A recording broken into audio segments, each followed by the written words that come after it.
আন্দোলন হয়েছিল সেই উদ্দেশ্য এখন আর সেই উদ্দেশ্য নেই।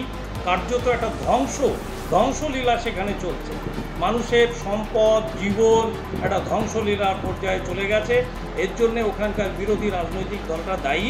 পুরোপুরি রাজনৈতিক চক্রান্ত, এবং এই রাজনৈতিক চক্রান্তে বিগত দিনে সরকারেরও ইনডাইরেক্টলি ইন্ধন আছে, এবং বর্তমানেও এখন যে পরিস্থিতি তাতে তো মনে হয় যে সংখ্যালঘুদের ওদের প্রয়োজনই নেই।